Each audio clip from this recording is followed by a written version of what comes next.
Hoy vamos a iniciar el desarrollo de los temas que hacen al estudio de los principales procesos patológicos que involucran al sistema locomotor. En esta primera clase teórica, en esta APO1, la vamos a presentar en dos partes y los contenidos estarán todos referidos a patología del hueso. Vamos a focalizarnos en la presentación a los efectos de conocer, reconocer e interpretar los distintos tipos de respuesta y la forma de adaptación de los huesos frente a las noxas. Vamos a desarrollar y presentar las principales anomalías congénitas, localizadas y generalizadas que involucran a los huesos. Haremos referencia a los trastornos del crecimiento y a los trastornos metabólicos, y dentro de lo que es el capítulo de la inflamación, nos centraremos en los procesos inflamatorios que involucran a los huesos, haciendo referencia a su patogenia, a sus lesiones macroscópicas, relacionándolo con agentes etiológicos específicos que afectan a las distintas especies domésticas, y también haremos alguna referencia a procesos circulatorios y neoplásicos. Pero en este caso, entonces, antes de comenzar con el desarrollo de los temas que hacen bien a la patología especial, como el hueso también es un órgano con características muy particulares y muy difícil resulta a veces evaluar las lesiones y diferenciar lesión de procesos adaptativos o de procesos de desarrollo normal, vamos a hacer una introducción en las que repasaremos aspectos que hacen a la histología y a la fisiología ósea. Por empezar, recordar que el hueso como órgano está compuesto por un tejido, el tejido óseo, que no es más que un tejido mesenquimático, un tejido conectivo denso, pero con una particularidad que es la que todos los componentes extracelulares sufren mineralización, y eso hace que a este tejido conectivo especializado le confiera dureza esa mineralización, y es así entonces que el tejido óseo puede cumplir adecuadamente su función, proporcionando al esqueleto la fortaleza necesaria para cumplir con el rol de ser estos huesos y el esqueleto en su conjunto órganos de sostén. Entonces, la particularidad del tejido óseo, el hecho de ser un tejido conectivo mineralizado en toda su extensión y en la medida que participa entonces conformando la estructura ósea. Si pensamos al hueso como órgano, la otra particularidad es que pese a que vemos un órgano duro, rígido y que parece invariable, en realidad, en su estructura más íntima, los huesos son órganos dinámicos que crecen y sobre todo que se remodelan a lo largo de toda la vida del animal. Y entonces también, en este caso, cuando hablamos de enfermedades en los huesos, de procesos patológicos, aquí podemos recuperar de la patología general una de las formas de definir a la enfermedad, considerándola como un evento fisiológico que se expresa en forma exagerada o anormalmente reducida y que se desarrolla en un lugar o tiempo equivocados. En este caso, este concepto de enfermedad aplica muy bien para pensar en la enfermedad de los huesos, porque realmente, y lo vamos a ir viendo en el desarrollo del teórico, todos los procesos patológicos que afectan a los huesos no son más que eventos fisiológicos que se han expresado en forma normalmente exagerada o reducida y en un lugar o momento equivocados. Por eso se dice que el estudio de las enfermedades de los huesos en realidad es un estudio de la dinámica de ese tejido óseo y de los huesos como órganos. Comenzamos haciendo una referencia a cómo se inspeccionan esos huesos en la necropsia. Convengamos que en realidad la inspección de los huesos en el esqueleto no es una inspección que se realice en forma rutinaria. Eventualmente hay algunas maniobras para un control muy somero, una evaluación muy somera de la estructura esquelética, como puede ser en los caninos para evaluar someramente el grado de mineralización ósea, provocar manualmente la fractura de una costilla, eventualmente la sección sagital de algún hueso largo, pero no es ciertamente una práctica rutinaria. Si lo fuera, es probable que encontraríamos más lesiones de las que normalmente se describen en cuanto a su frecuencia o con mayor frecuencia a esas lesiones, y además tendríamos una mejor capacidad de identificar lo normal y diferenciarlo de lo patológico, que particularmente en estos órganos y en lo que es tejido óseo es bastante complejo y requiere de un conocimiento de la anatomía y de la histología normal muy claro para poder identificar cuándo estamos frente a un proceso de lesión, por lo menos en sus etapas iniciales, cuando esas lesiones óseas ya tienen un tiempo de evolución o son muy manifiestas, bueno, en esos casos es más sencillo de identificar. Entonces, en general, cuando nos interesa realizar la evaluación en la necropsia de un hueso, en general se elige un hueso largo y normalmente la inspección se realiza no solo observando la superficie externa y descarnada del hueso, habiendo retirado los músculos y todos los tejidos blandos de alrededor, sino que se realiza un corte sagital que nos permite, además, identificar aquellas estructuras anatómicas macroscópicas que vamos a recordar ahora. Recordemos que los huesos están protegidos externamente por una membrana de tejido conectivo bien y fuertemente adherida a la superficie ósea, que es el periósteo. En ese corte sagital identificamos a lo largo de toda la diáfisis y también en las epífisis, pero en una capa más delgada, lo que es el tejido óseo compacto o cortical, más evidente y grueso a lo largo del cuerpo del hueso, de la diáfisis, y como una lámina más delgada recubriendo la superficie externa o constituyendo la superficie externa ósea de las epífisis.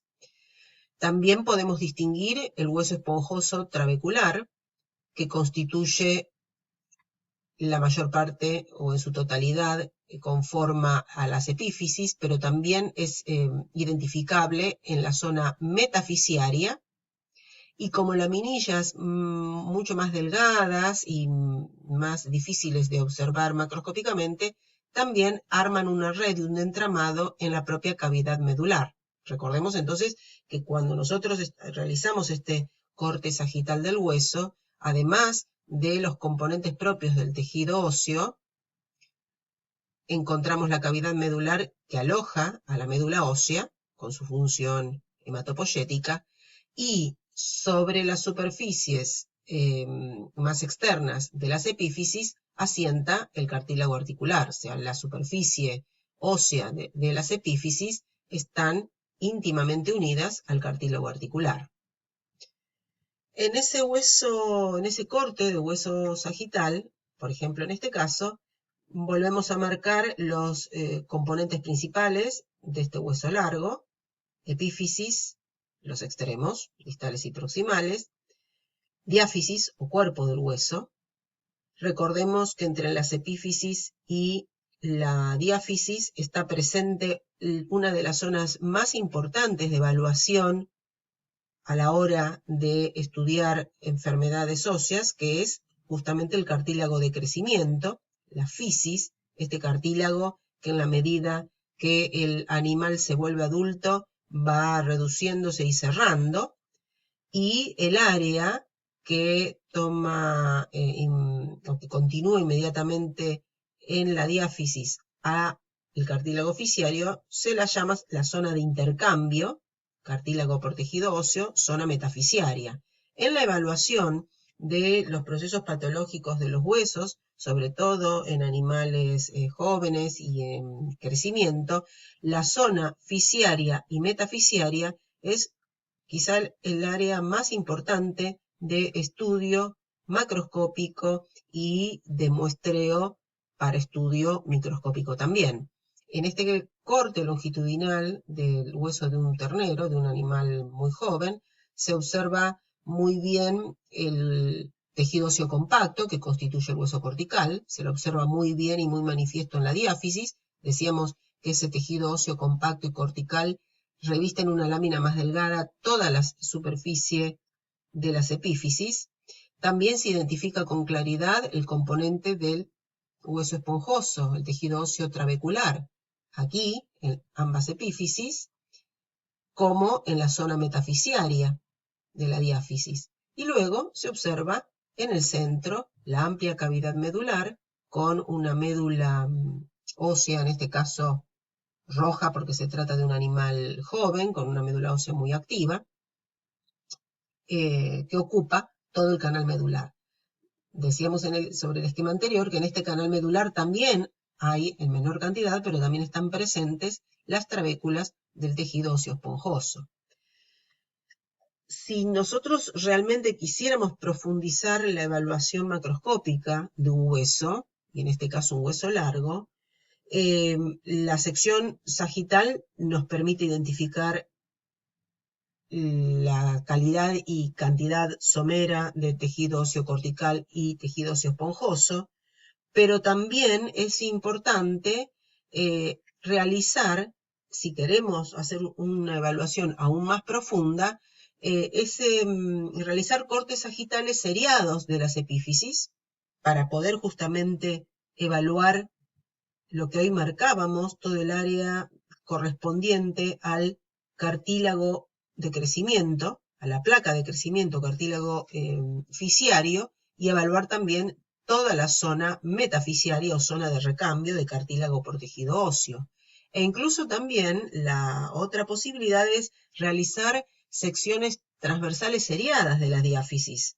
Y en esas múltiples secciones poder evaluar la calidad y la cantidad de ese tejido óseo compacto que constituye el hueso cortical. Entonces, evidentemente, la inspección profunda de los huesos durante la necropsia es bastante laboriosa y el abordaje un poco va a depender de acuerdo a la presunción o al diagnóstico presuntivo que involucre o que nos haga sospechar o presumir de un problema óseo.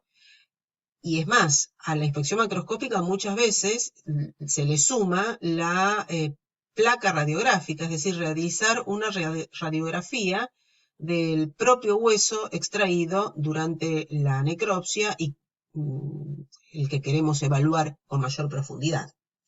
Entonces, esta ya es una primer dificultad, que como el trabajo es laborioso, la inspección de los huesos o de determinados huesos del esqueleto no se realiza en forma rutinaria y solo bajo determinadas circunstancias la inspección macroscópica se aborda de una u otra manera con más o menos detalle, dependiendo un poco de las sospechas o de lo que estemos buscando y lo que estemos sospechando desde un punto de vista clínico patológico.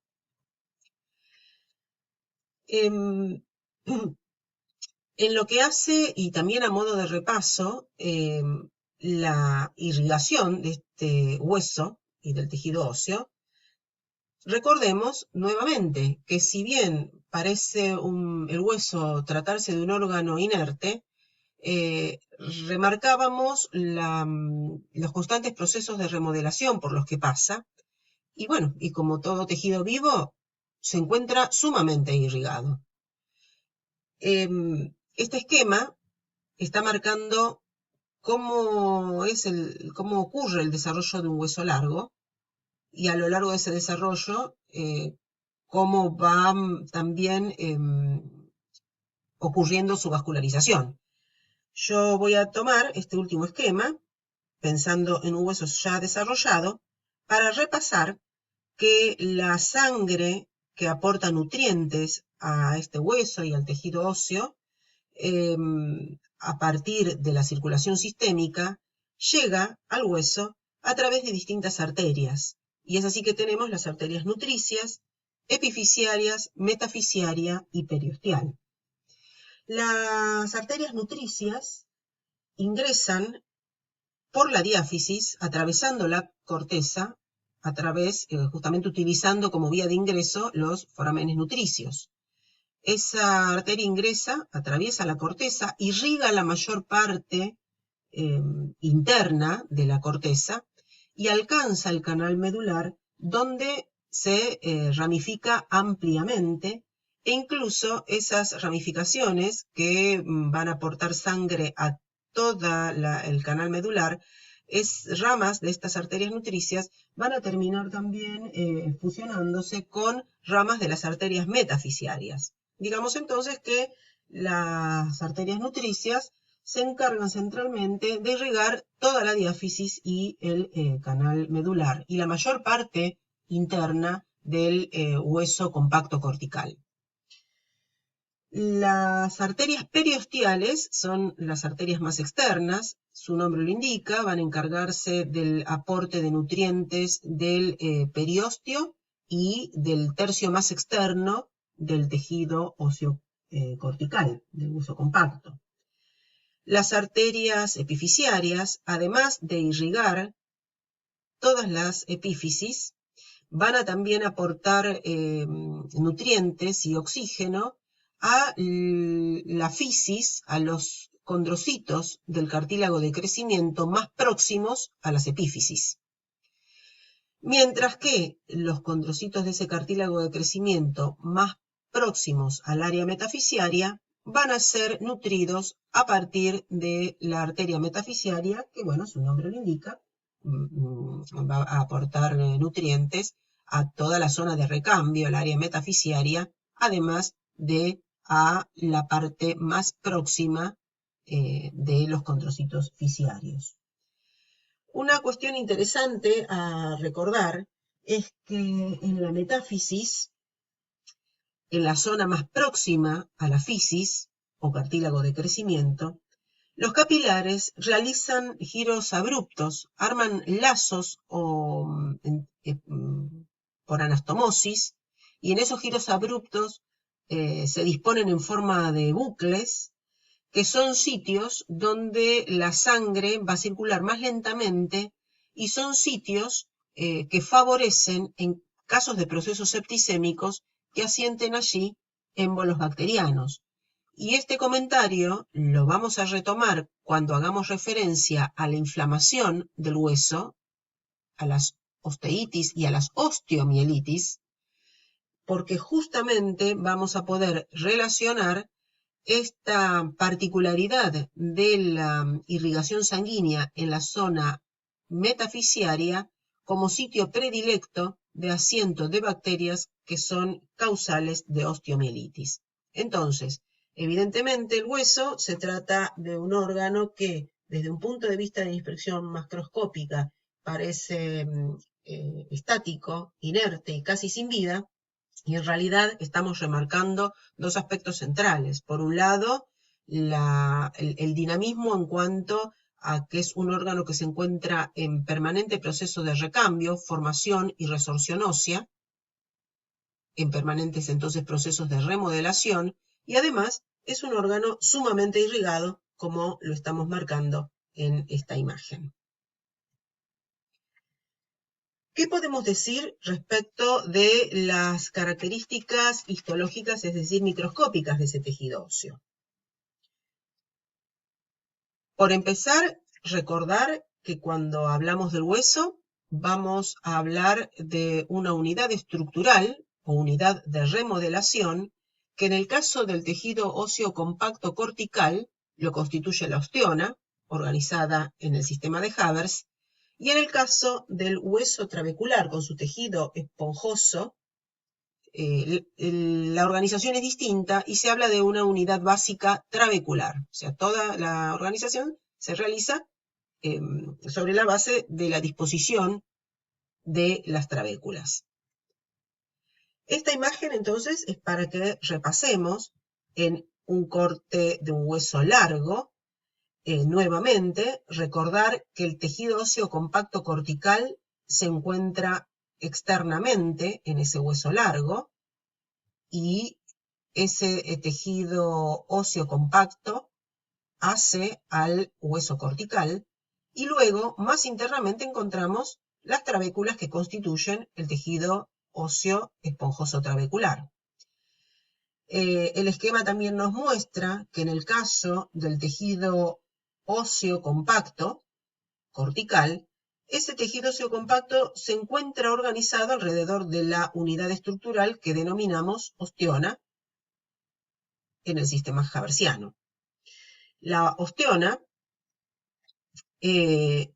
aquí más presentada en detalle, se caracteriza por estar constituida, o sea, cuando hablamos de osteona, en el tejido óseo compacto cortical, ese tejido óseo entonces está conformado por múltiples unidades estructurales, múltiples osteonas, que se disponen siguiendo el eje longitudinal de un hueso largo y están conformados por numerosas laminillas óseas que se disponen en forma concéntrica alrededor de un canal central por el que discurren vasos sanguíneos y nervios.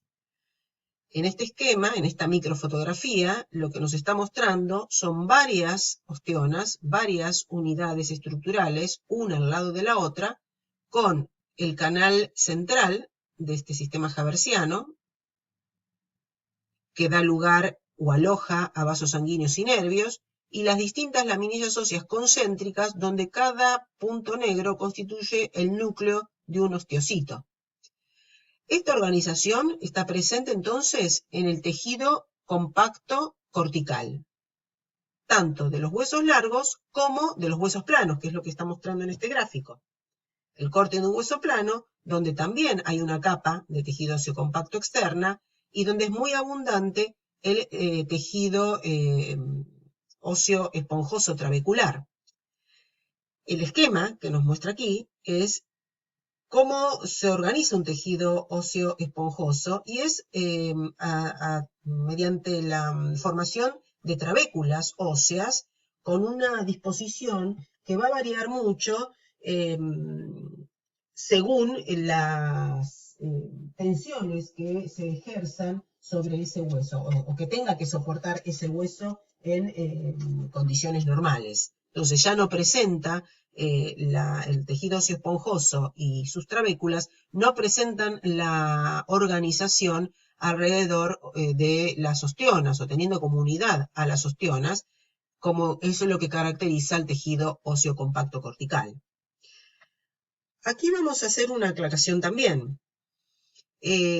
Estamos hablando de osteonas en el tejido óseo compacto cortical, de un hueso largo y de un hueso plano. Estamos hablando de trabéculas presentes en el tejido óseo esponjoso que constituye la parte más interna tanto de un hueso largo como un hueso plano. Y la evaluación microscópica de estos huesos y de estos tejidos también ofrece ciertas particularidades. Y esto seguramente lo deben haber comentado en histología y quizá lo recuerden. Tenemos dos formas de evaluar microscópicamente las células óseas y los componentes celulares que constituyen al tejido óseo. Una posibilidad es estudiar el hueso con todos sus componentes, incluyendo el componente mineral. Y eso hace que este tejido tan duro no pueda ser, si queremos realizar esta evaluación, incluyendo el componente mineral óseo, esa evaluación microscópica y el procesamiento de ese hueso, de ese tejido óseo, no podrá ser igual que el de cualquiera del resto de los órganos que constituyen al animal, porque estamos queriendo observar microscópicamente un tejido muy duro, mineralizado.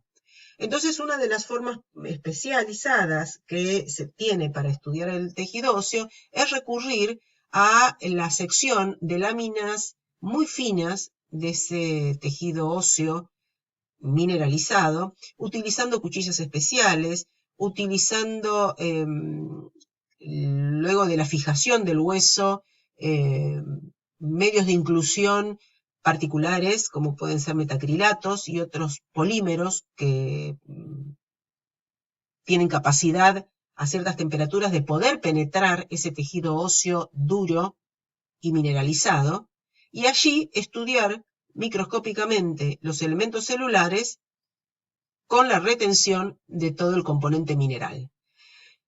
Estas imágenes que estamos viendo de la constitución de una osteona, como también esta otra, son imágenes microscópicas justamente de huesos que han sido procesados con todo su componente mineral bajo estas técnicas más particulares, más específicas, más complejas, que requieren otro tipo de equipamiento de laboratorio para poder evaluar microscópicamente ese tejido óseo con todo su componente mineral.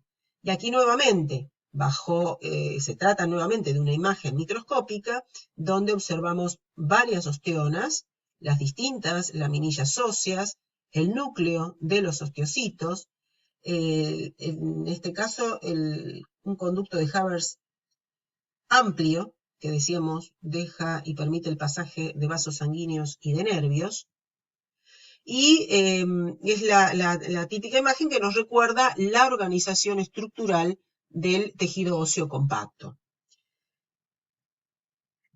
Pero lo más habitual y lo que frecuentemente realizamos en los laboratorios de patología es la evaluación microscópica tanto del tejido óseo compacto como del tejido óseo esponjoso, utilizando los procesamientos habituales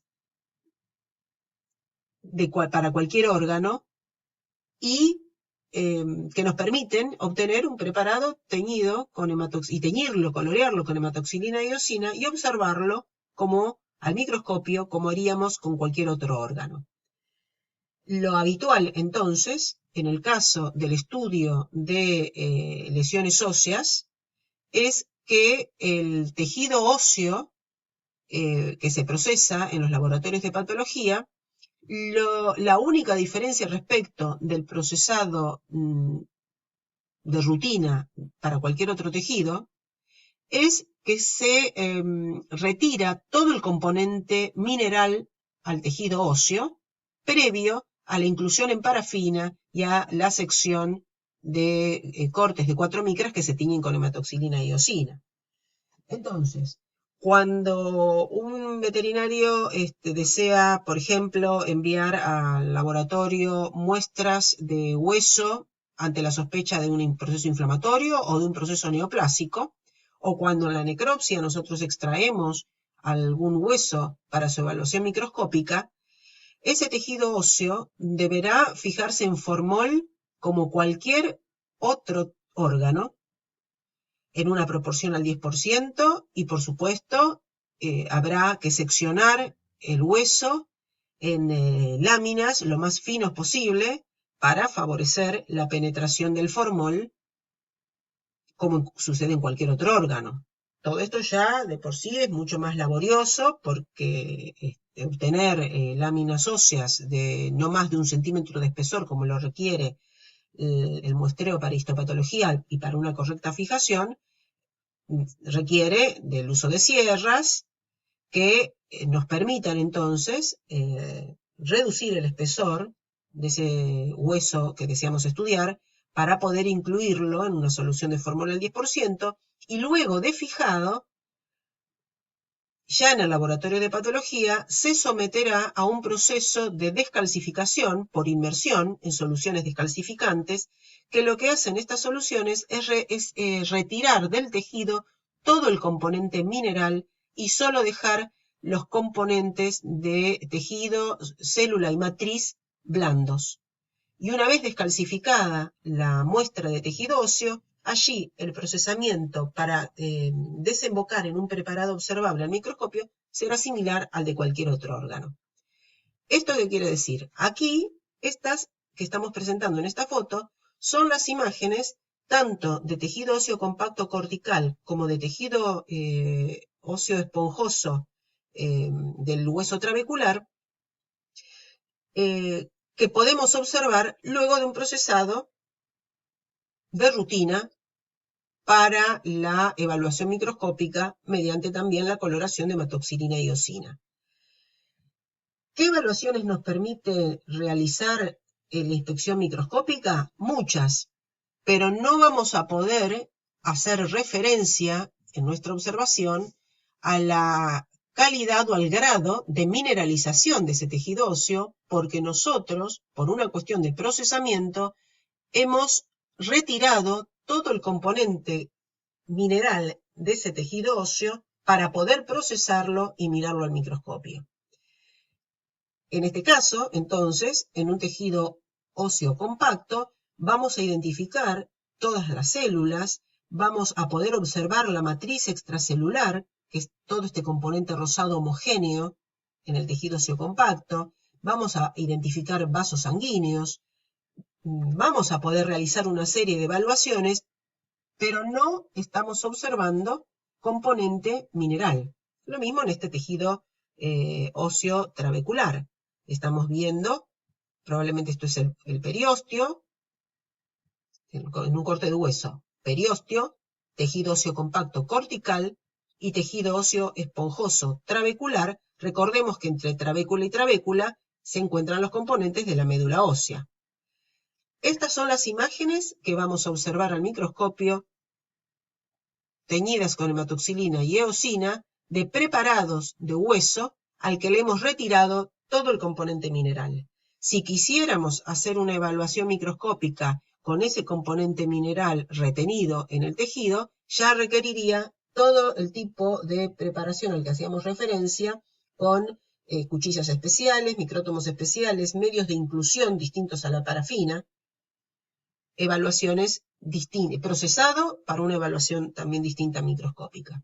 Pero los preparados sobre los que y todas las imágenes que vamos a estar mostrando, tanto en este teórico como en la apodistopatología, en todos los casos se tratan de tejido óseo que se ha seccionado, se ha obtenido de la necropsia o de vida de un animal, una biopsia, se ha seccionado con el espesor lo más mínimo posible para favorecer la fijación en el formol. Luego que el tejido se ha fijado en el formol, se lo ha inmerso por días o hasta incluso semanas, dependiendo del grado de dureza y de mineralización de ese hueso, en una solución descalcificante que permite retirar todo el componente mineral, y luego el tejido se ha procesado de rutina, inclusión en parafina, secciones con micrótomo tradicional y tinción con hematoxilina y eosina. Seguimos entonces con este repaso para justamente recordar que ese tejido óseo está constituido por una matriz ósea extracelular y por una serie de células óseas. Esa matriz ósea, que es la mayor parte del componente de este tejido conectivo especializado, que es el tejido óseo, está constituida por un componente orgánico, al que le llamamos sustancia matriz osteoide, y un componente inorgánico que se deposita en forma o está presente en forma de cristales de hidroxiapatita.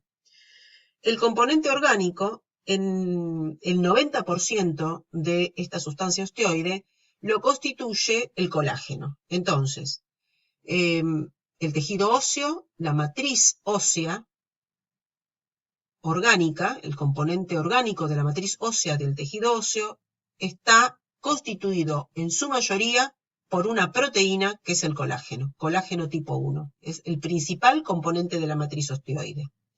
Luego, hay otros componentes orgánicos, varias proteínas no colagenosas, muchas de ellas sintetizadas por los propios osteoblastos, osteocalcina, osteonectina, osteopontina. Todas hacen a la constitución del hueso, a la cementación de esa propia matriz ósea. Hay también presentes factores de crecimiento y enzimas como metaloproteinasas o pirofosfatasas, enzimas que juegan su rol en los procesos de remodelado óseo, en los procesos de mineralización. Además de pequeñas proporciones de agua, de proteoglicanos, glicosaminoglicanos y lípidos. Pero el principal constituyente de la matriz osteoide es el colágeno. Y dentro de lo que es el componente inorgánico de esa matriz ósea, los principales constituyentes son el calcio y el fósforo, pero también hay toda otra serie de minerales, como son el magnesio, el zinc, el cobre, sales como carbonato y citrato, potasio, sodio. Entonces hay todo un componente inorgánico importante, principalmente calcio y fósforo, que bajo la forma de cristales de hidroxiapatita se encuentra presente en esa matriz ósea. Quiere decir que en la imagen anterior, lo que nosotros observamos, toda esta matriz color rosada es sustancia osteoide, es toda la matriz ósea, el componente orgánico de esa matriz ósea, y reitero, porque hemos retirado todo el componente mineral, entonces no estamos observando el componente inorgánico en nuestras muestras procesadas para un estudio histopatológico de rutina. Principal componente orgánico, el colágeno. Principales componentes inorgánicos, el calcio y fósforo. Pero no son los únicos, y tanto en el componente orgánico como inorgánico hay toda otra serie de elementos que hacen a su constitución. ¿Cómo nos vamos a referir cuando describamos imágenes microscópicas de un corte de tejido óseo? A toda su matriz como matriz osteoide o sustancia osteoide. Y ya sabemos con este nombre que nos vamos a estar refiriendo al componente orgánico de la matriz ósea. Luego hay toda una serie de células presentes en el tejido óseo, que estamos nombrando acá. Células osteoprogenitoras, osteoblastos, osteocitos, células de recubrimiento óseo, también llamados osteocitos de superficie, y osteoclastos. Y comenzamos a recordar de qué se trataban estas células osteoprogenitoras. Aquí la foto lo que nos está mostrando es, imaginemos un tejido óseo o hueso, observándolo desde la superficie externa hacia el interior. Externamente, esto es parte del tejido óseo cortical. Externamente decíamos que ese tejido óseo está íntimamente en contacto y revestido por el periósteo. Y esta imagen microscópica nos muestra muy bien cómo está constituido ese periósteo. Por una capa fibrosa externa y una capa llamada osteogénica interna, mucho más celular. La diferencia se observa porque desde este punto hacia el tejido óseo, ese periósteo se presenta con mucho más núcleos celulares. Es un tejido mesenquimático mucho más joven, con mucha más cantidad de células, pero menor cantidad de matriz extracelular. En cambio, la capa fibrosa externa del periósteo ya se observa con núcleos más densos, de células más maduras, mesenquimáticas más maduras, y toda esta matriz más rosada que hace a la matriz extracelular. Capa fibrosa externa, capa osteogénica interna.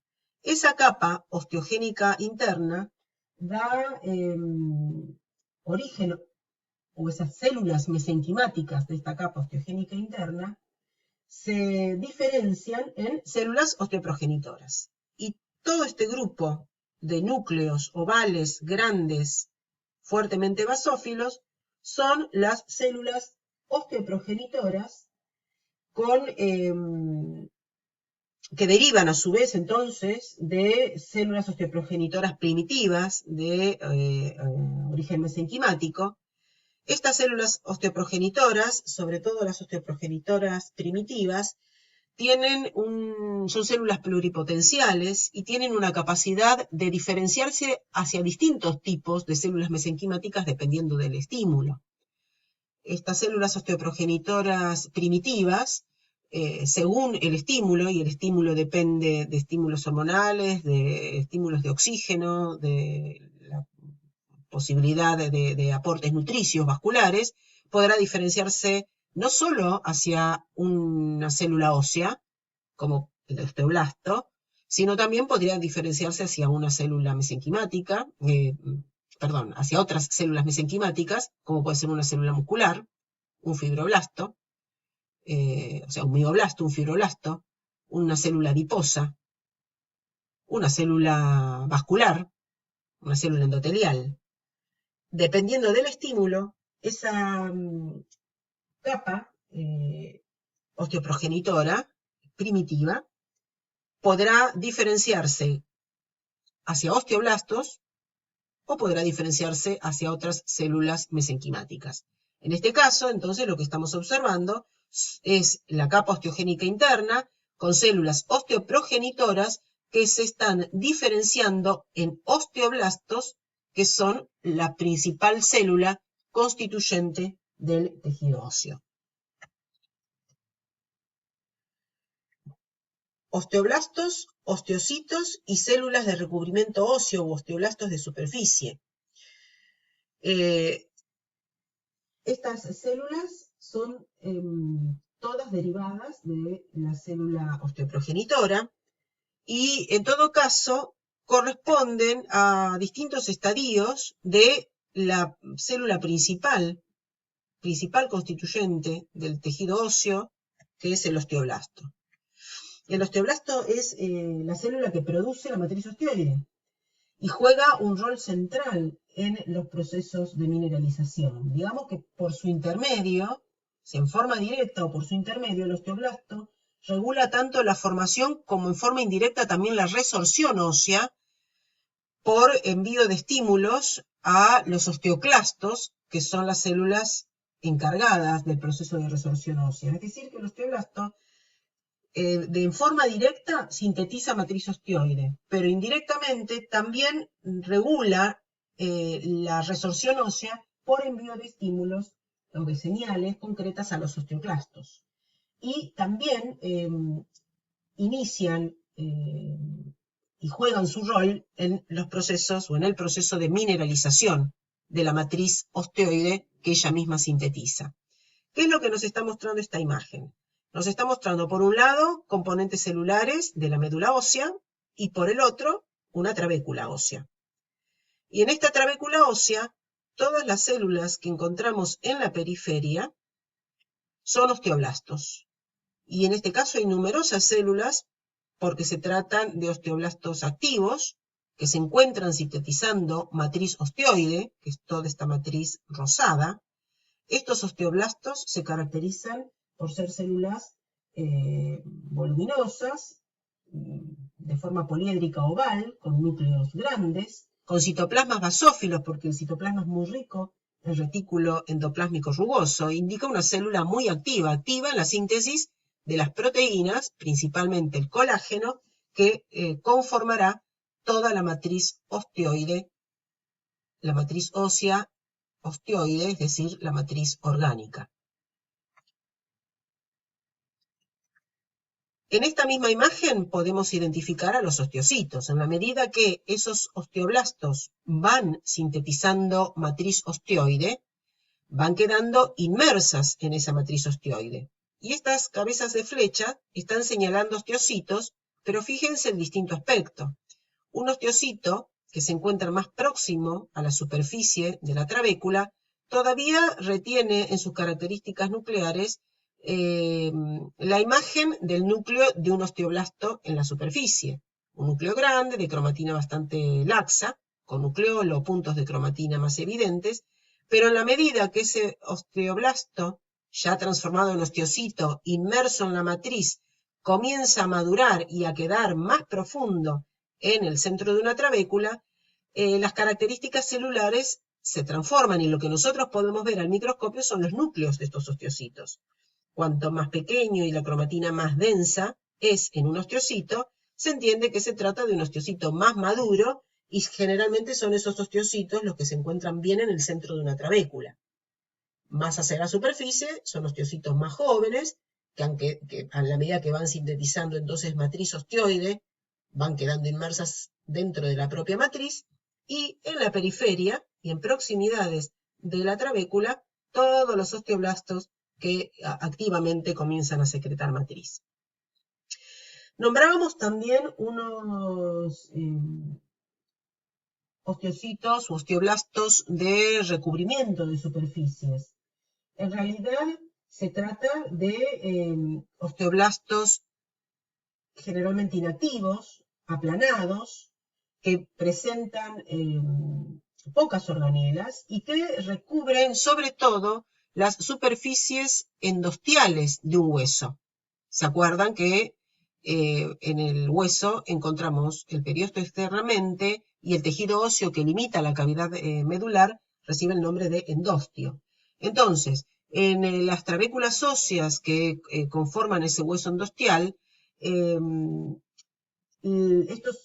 estas células de recubrimiento óseo, u osteocitos u osteoblastos de superficie, son mucho más numerosas que en otras áreas de ese tejido óseo y muy presentes en el endostio.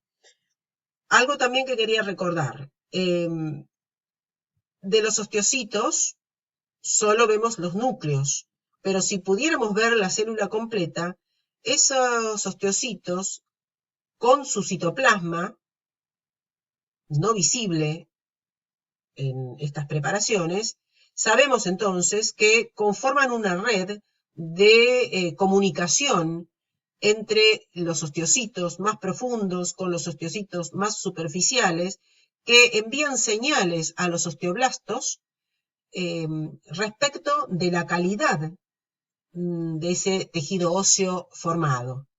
Es decir, los osteocitos son células que parecen bastante inactivas, porque ya han quedado inmersas en la matriz ósea, pero cumplen un rol importante, ya que forman una red de, si se quiere, mecanosensación, es decir, evalúan la carga mecánica del hueso y envían señales hacia los osteoblastos y hacia los osteocitos de superficie, dando referencia entonces de las necesidades de remodelado óseo.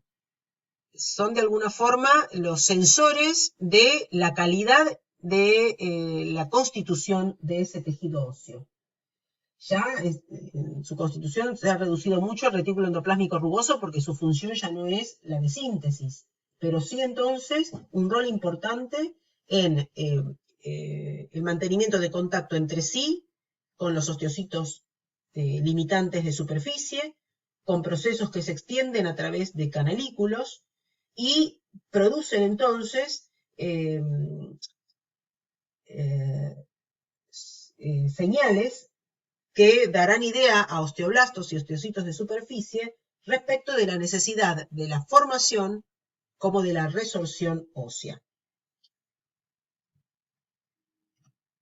Y finalmente los osteoclastos. Los osteoclastos son quizá las células, una vez que las aprendemos a ver, más fáciles de identificar, porque se trata de células grandes y multinucleadas. Los osteoclastos, derivan o son los representantes de los macrófagos en el tejido óseo.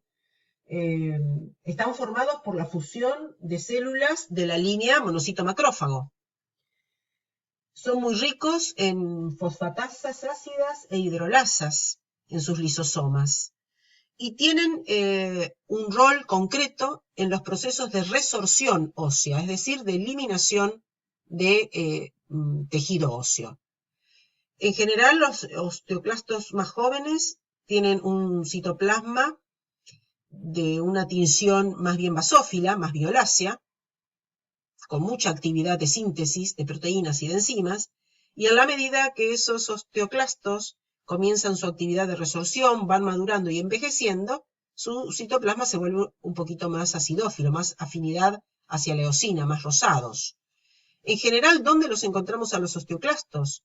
En las superficies externas de las trabéculas y siempre en áreas donde vemos que el contorno de la trabécula se vuelve muy irregular, porque justamente la actividad de estos osteoclastos que se encargan de la resorción y eliminación del tejido óseo, generan concavidades en las superficies óseas, generan lo que se llaman lagunas de resorción o lagunas de Houshit, que son concavidades en el hueso creadas justamente por efecto de esa resorción. Una particularidad de los osteoclastos es que justamente cómo desarrolla ese proceso de resorción.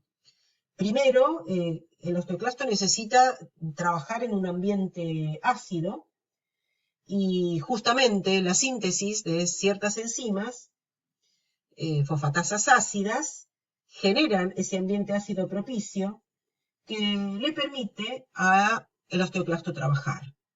El osteoclasto va a encargarse de la degradación de la matriz osteoide, con lo cual inicialmente ese tejido óseo mineralizado necesita ser liberado de esos minerales para que los osteoclastos puedan trabajar con facilidad. Es decir, que en una primera instancia en el proceso de resorción ósea, el mineral es disuelto por la propia acción de iones hidrógenos que secreta la propia célula, el propio osteoclasto. Una vez disuelto el componente mineral de la matriz ósea, ya sí los osteoclastos, a través de colagenasas y otras enzimas, proteinasas, metaloproteinasas, se encargará de la degradación del colágeno a través de la fragmentación, de la reducción de esta enorme molécula de colágeno en fracciones más pequeñas, de tal forma que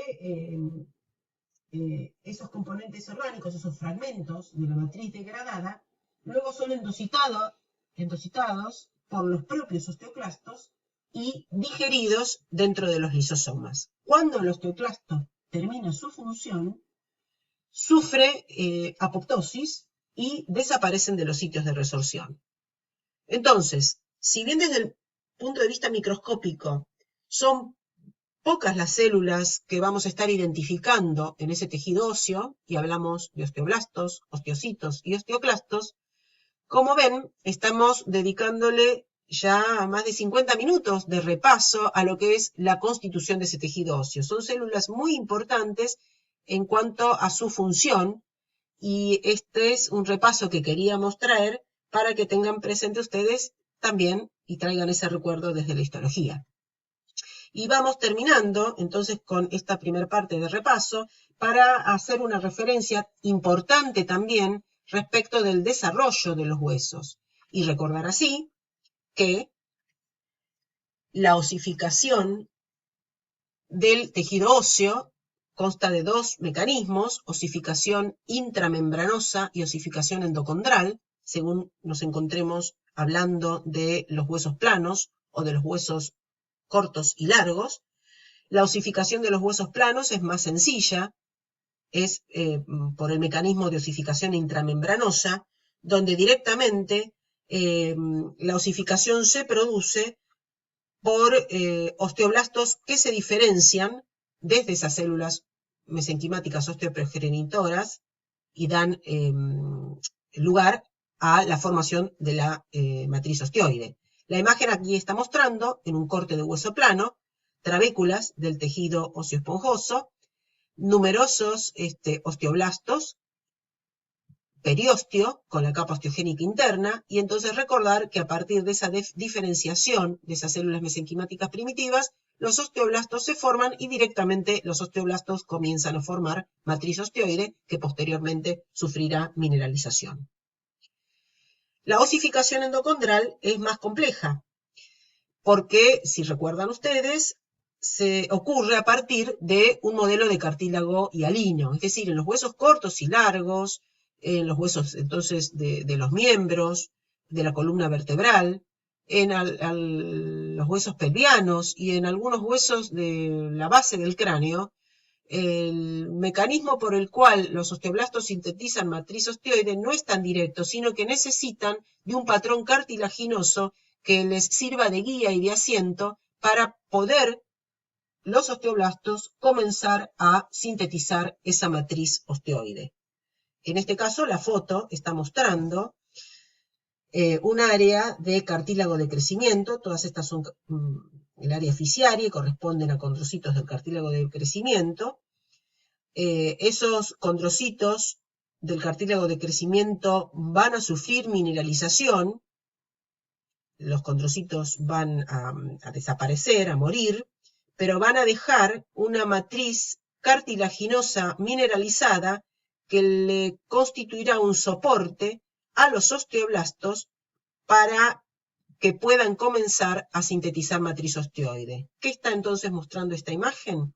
Un área de cartílago oficiario, de crecimiento, y parte del área que denominamos metáfisis, donde este material violáceo más interno corresponde a esa base de cartílago hialino, matriz cartilaginosa, ya en este momento, que le está sirviendo de soporte a osteoblastos para la síntesis de toda esta matriz rosadita, que ya es matriz osteoide. En la osificación endocondral, los osteoblastos pueden comenzar a sintetizar matriz osteoide, pero necesitan de un modelo cartilaginoso que les sirva de soporte. Los huesos, recordemos que crecen, decíamos que crecen casi en forma permanente, aunque esto en el individuo adulto, el crecimiento prácticamente ya es frenado, sí lo que existe es un proceso de formación continua y de resorción continua en lo que se llama procesos de modelación y remodelación ósea. Entonces, ¿cómo crecen los huesos en grosor? A partir de la capa osteogénica interna, como decíamos, diferenciación de osteoblastos y síntesis de matriz osteoide. El hueso así crece en grosor. ¿Cómo crece ese hueso en largo? Aquí tiene que ver, juega su rol, el cartílago de crecimiento o cartílago fisiario.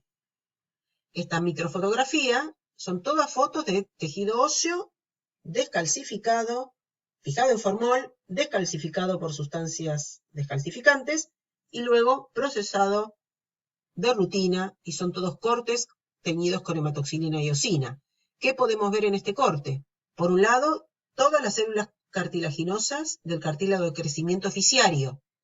Por lo tanto, si este es el cartílago fisiario, hacia arriba nos encontramos con el hueso trabecular esponjoso que constituye la epífisis, y hacia abajo, a continuación, en esta imagen, a continuación del cartílago fisiario, la zona de metáfisis, que es la zona de recambio, donde se produce la eliminación del cartílago y sí se produce el depósito de matriz osteoide sintetizada por los osteoblastos. A partir del cartílago fisiario es que se produce el crecimiento en largo de los huesos. Recordemos la constitución, entonces, de este cartílago fisiario, porque es central en el crecimiento en largo de los huesos y va a ser asiento de muchos de los trastornos metabólicos que pueden sufrir los animales en crecimiento. Esta es una imagen de un cartílago de crecimiento normal y del área metafisiaria. Y recordamos entonces su constitución. El área de cartílago de crecimiento más estable, más inactiva, constituye el llamado cartílago de reserva, donde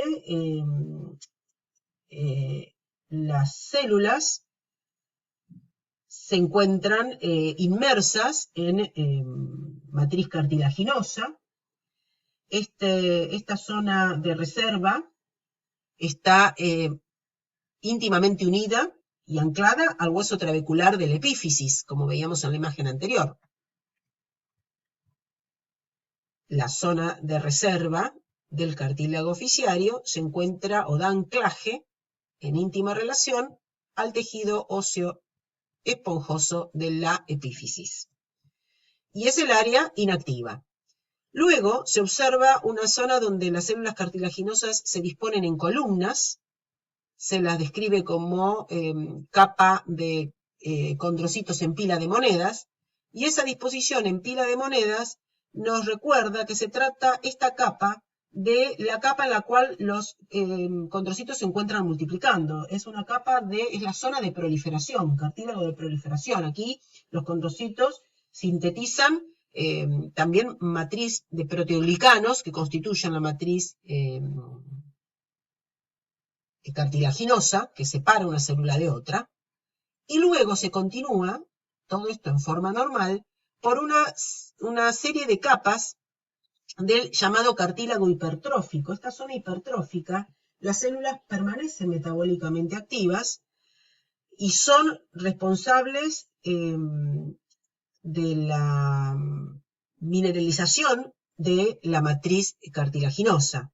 Ahora, ¿cómo se las observa? Justamente el nombre de hipertrófico, que a veces confunde porque hipertrófico es un término patológico, y acá se utiliza un término patológico para darle nombre a la normal estructura histológica de una parte del cartílago de crecimiento.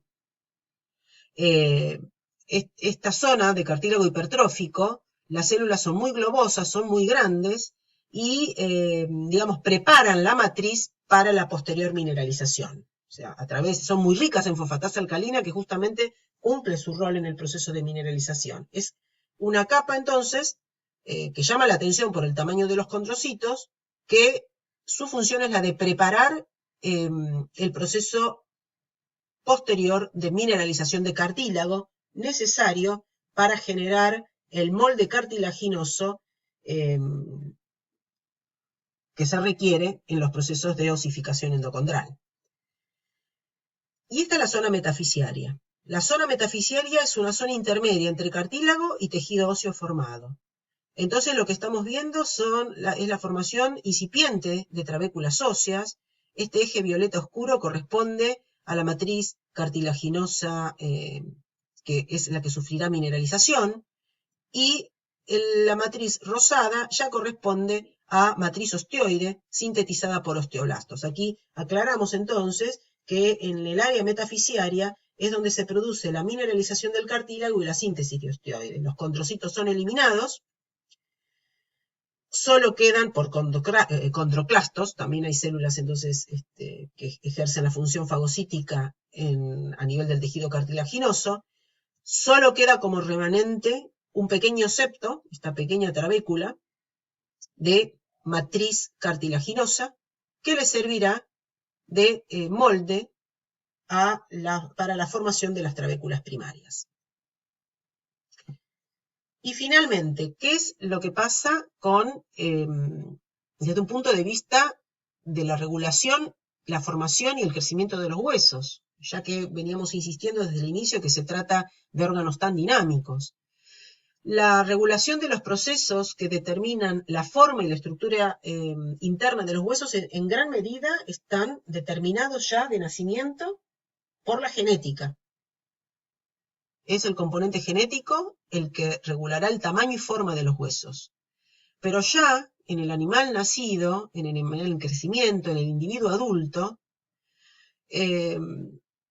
también influyen en la forma y el tamaño las fuerzas gravitacionales y mecánicas que se ejercen sobre ese hueso. Son las que estimularán los procesos de modelación y remodelación, las que influenciarán en la estructura más íntima de ese hueso.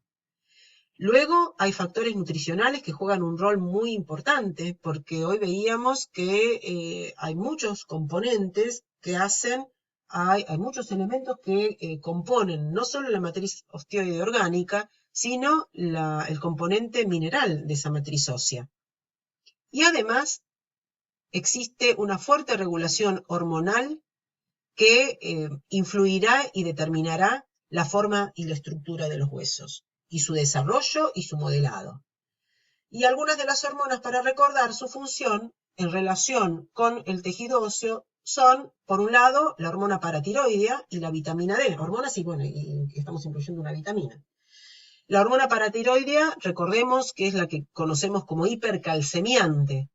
¿Y por qué es hipercalcemiante? La hormona paratiroidea lo que hace es estimular la liberación de calcio y fosfato desde el hueso a través de la resorción osteoclástica. Es decir, la hormona paratiroidea estimula la actividad de los osteoclastos. Y por la actividad osteoclástica se libera calcio y fósforo, que van a ir a la sangre, pero también la hormona paratiroidea estimula la reabsorción de calcio a nivel renal, y a su vez estimula el siguiente componente, la síntesis de vitamina D.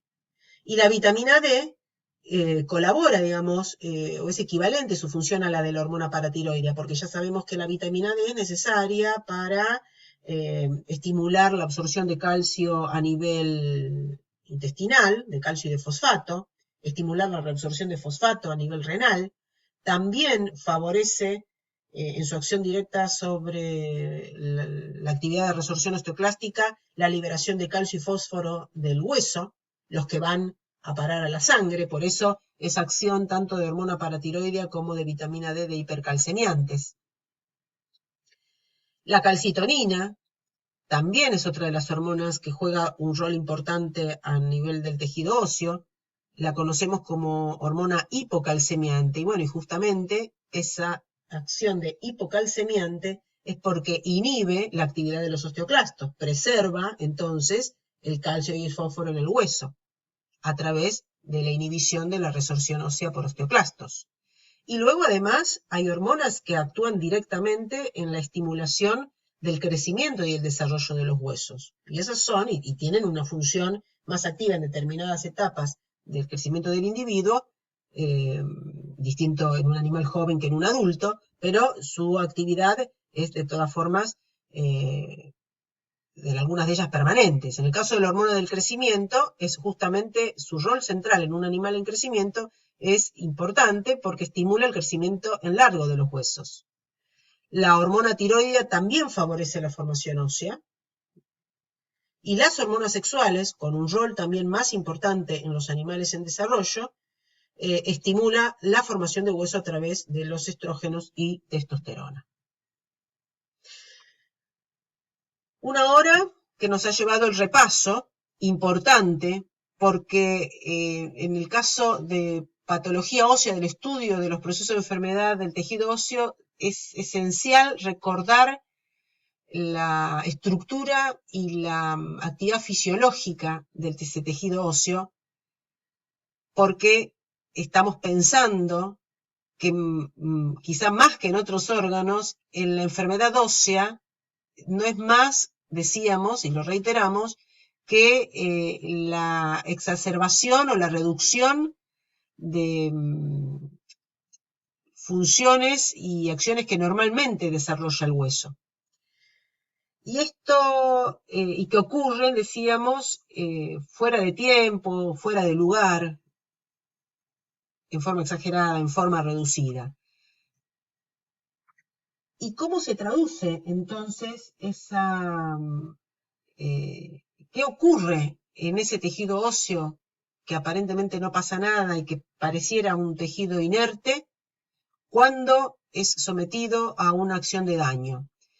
De alguna forma, a nivel celular, podemos pensar en respuestas frente a las noxas similares quizá a lo que ocurre en otros tejidos, si pensamos en el nivel celular.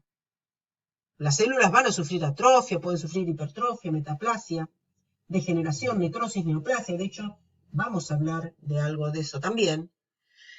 Pero es más difícil, son mucho más difíciles de evaluar estos cambios celulares sin dejar de lado las características particulares del órgano y del tejido en el que nos encontramos. Porque la respuesta de esas células del tejido óseo frente al daño van a depender del estímulo. Y entonces esa respuesta puede ser localizada o generalizada.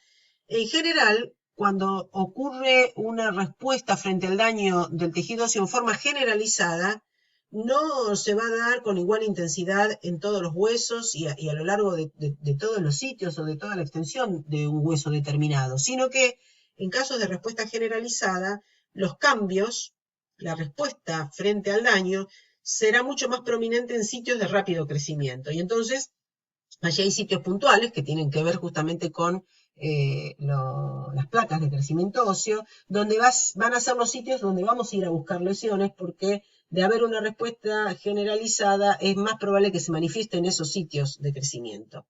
Y en general también está esta otra cuestión, que frente al daño, cuando se trata de animales jóvenes, en general la respuesta es mucho más exuberante, es mucho más manifiesta o de mayor magnitud, como estamos indicando aquí, en el esqueleto de los animales jóvenes que en los animales adultos. Entonces, si bien desde el punto de vista de las células, la respuesta frente al daño puede ser similar a la de células de otros tejidos, en realidad si pensamos al hueso como órgano, frente al daño, la respuesta suele ser bastante estereotipada y se manifiesta de las formas que estamos nombrando aquí. En la enfermedad ósea, la respuesta frente al daño muchas veces afecta los procesos de osificación endocondral. Y ocurre entonces una discontinuidad de esos procesos de osificación endocondral. Con lo cual habrá un compromiso, una lesión, a veces visible, microscópica y macroscópicamente, en la zona del cartílago fisiario y de la zona metafisiaria. También una de las formas de responder frente al daño es que el hueso cambia justamente su forma para adaptarse al uso anormal. Puede modificar su masa en respuesta a enfermedades sistémicas y también al uso anormal. Puede modificar la calidad de la constitución de ese tejido óseo, donde vamos a observar una desorganización en la estructura de ese tejido óseo. En vez de encontrar un tejido óseo laminar, maduro, normal, como es el que constituye tanto el tejido óseo compacto como esponjoso, encontraremos una disposición de esa matriz osteoide, de esas fibras de colágeno, que se cruzan en forma azarosa, y es lo que conforma el llamado hueso entretejido. Y en general, cuando el daño es ejercido sobre el periósteo también tiene una única forma de responder frente al daño, que es estimular a la formación de más hueso. Recordemos que en el periósteo se encuentra la capa osteogénica, que da origen a los osteoblastos formadores de hueso. Entonces, cuando hay un estímulo que afecta o incide sobre el periósteo, la respuesta del periósteo siempre va a ser la de estimular a la formación de nuevo hueso. La discontinuidad de la osificación endocondral, los cambios de forma, la modificación de la masa, de la calidad ósea, son todas cuestiones en el hueso que a veces en algunos procesos puede ser bastante difícil de evaluar y de determinar. Y nuevamente, finalmente, las enfermedades de los huesos se caracterizan por exceso o defecto de hueso. Y recordábamos el concepto de enfermedad al que hacíamos referencia hace unos minutos. Y como para empezar ya así a meternos en los distintos trastornos, empecemos haciendo referencia a dos términos. Podemos quizá tener dificultades para dar características o precisiones respecto de una enfermedad ósea, pero quizá la inspección macroscópica y la microscópica nos diga que ese proceso de enfermedad ósea involucra mucho tejido óseo. Es una enfermedad por exceso de tejido óseo, que son las menos, pero las hay. Y frente a las enfermedades que desarrollan por exceso de tejido óseo, podemos utilizar un término genérico que se dice osteomegalia. Cuando utilizamos el término osteomegalia, es muy general, pero sabemos que el proceso patológico involucra formación en exceso de tejido óseo. Cuando utilicemos el término osteopenia, sabremos que estamos haciendo referencia a que se trata de algún tipo de enfermedad ósea que cursa con reducción o escasa formación de tejido óseo o exceso de resorción de tejido óseo, pero en definitiva con escaso tejido óseo. La mayoría de los procesos de enfermedad ósea más frecuentes en realidad son osteopenias, por distintos mecanismos y con distintas características, pero que dan como resultado que haya poco tejido óseo. Son menos los procesos osteomegálicos. Y vamos a ir describiéndolos. Decíamos entonces que finalmente las enfermedades del hueso involucran, por un lado, desórdenes en la formación ósea, desórdenes en la resorción ósea, desórdenes en el modelado óseo y en el proceso de osificación endocondral. Todas las enfermedades del hueso pueden encajar bajo alguno de estos mecanismos patogénicos. O hay dificultad en la formación de hueso, o hay un desorden en la capacidad de resorción ósea, en el modelado, y el modelado involucra formación y resorción, o en el proceso de osificación endocondral. Y muchas de estas enfermedades óseas pueden ser congénitas o adquiridas, es decir, los mecanismos de enfermedad ósea, con afección de formación, de resorción, de modelado, de osificación endocondral, se manifiestan tanto en enfermedades que tienen una base congénita o en enfermedades adquiridas. Y vamos a comenzar haciendo referencia a los trastornos del crecimiento y desarrollo, a las enfermedades genéticas y congénitas de los huesos.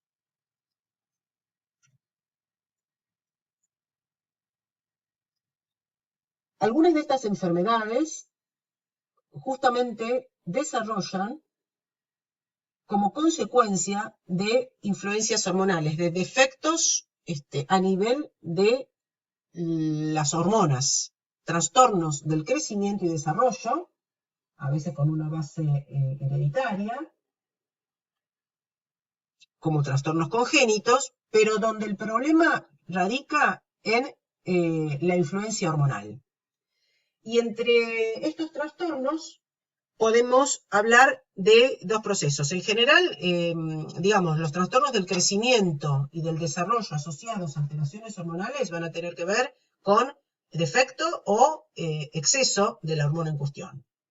Si pensamos en la glándula hipófisis, la deficiencia hipofisiaria generará enanismo hipofisiario y el exceso gigantismo hipofisiario. Y acá nos estamos refiriendo al rol de la hormona del crecimiento, que es la que describíamos que en un hueso sano, en un individuo sano, esa hormona del crecimiento juega un papel importante en promover el crecimiento de los huesos. Entonces, si bien no son enfermedades frecuentes, ninguna de las que vamos a nombrar, el enanismo hipofisiario es más frecuente en perros, en caninos, también se puede ver en gatos y en otras especies. En veterinaria, en medicina veterinaria, el enanismo hipofisiario, los trastornos por deficiente cantidad de hormona de crecimiento hipofisiaria son mucho menos frecuentes que lo que ocurre en seres humanos. Y ese enanismo hipofisiario tiene una característica para diferenciarlo de lo que vamos a hacer referencia en un ratito, que son otros tipos de enanismo, que ocurren no por influencias hormonales, sino por trastornos genéticos. Este enanismo hipofisiario da lugar a un crecimiento reducido del animal, pero proporcionado, es un enanismo proporcionado. ¿Qué circunstancias puede llevar un enanismo hipofisiario? Por ejemplo, un defecto tal como la aplasia de una adenohipófisis, en un bovino, o la presencia de quistes hipofisiarios. Son todos procesos, enfermedades o trastornos congénitos. Aplasia de adenohipófisis o quiste hipofisiario, por ejemplo, en el ovejero alemán. El gigantismo hipofisiario supone un exceso de hormona de crecimiento y lleva a un engrosamiento de los huesos craneanos. Este gigantismo hipofisiario en las personas se conoce como acromegalia y puede darse en caninos y felinos, por ejemplo, frente a la ocurrencia de un tumor de adenohipófisis, un tumor funcionalmente activo, que eso no es bastante frecuente, y en todo caso es más frecuente en gatos que en perros, a veces podría llegar a observarse en ovejas. Entonces, un tumor funcional de adenohipófisis podría eventualmente llevar en ese joven animal a un gigantismo hipofisiario. Vamos a ver un par de imágenes. Por ejemplo, esta es una imagen del libro antigua, un ejemplo de un enanismo hipofisiario en un ovejero, mostrando dos animales hermanos. Ambos cachorros tienen 7 meses. Y el animal más chiquito se lo observa, parece que fuese un cachorrito de menor edad, pero se lo observa con algunos cambios, pero en su estructura esquelética se lo observa en forma proporcionada. Aquí en realidad es una imagen de un enanismo hipofisiario, donde, bueno, la deficiencia central es de la hormona del crecimiento, pero en este caso, si se habla de un panhipopituitarismo, estamos pensando que la deficiencia que en realidad es de origen y tiene como base un defecto genético. No es solo de somatotrofina, sino también por ahí hay deficiencia de tirotrofina, de prolactina, de gonadotrofinas. En general, en estos cuadros, donde hay un componente genético de base, los animales hasta los 2 meses tienen un aspecto normal, pero a partir de allí comienza el retraso. Y se dice que el animal toma un aspecto de coyote, de zorro, donde estamos observando una alopecia, es decir, falta de pelos, muy extensa, bilateral. Los pelos solo permanecen o están presentes en la cara y como pequeños acúmulos en las extremidades, en las zonas más distales de las extremidades. Y luego hay otros defectos, como pueden ser la hiperpigmentación. Esa piel con el paso de los meses va a tomar un color pardo negruzco en casi todo el cuerpo. La dentición también es otro sitio donde inspeccionar, porque el cambio de diente deciduo a permanente es muy lento o no va a ocurrir nunca, pero desde un punto de vista general, desde la estructura esquelética, es un enanismo proporcionado. El gigantismo hipoficiario, mucho menos frecuente en los animales. Decíamos que la causa podría ser un adenoma funcional, pero es bastante infrecuente. Y en todo caso, esta imagen del libro es para recordar en qué consiste esa acromegalia. Hay un engrosamiento de los huesos de la cara, hay pliegues excesivos de la piel, hay una verdadera macroglosia, es decir, aumento el tamaño en esta foto se ve mejor, y se ve la hiperplasia gingival difusa, se ven los dientes separados por una excesiva cantidad de tejido gingival.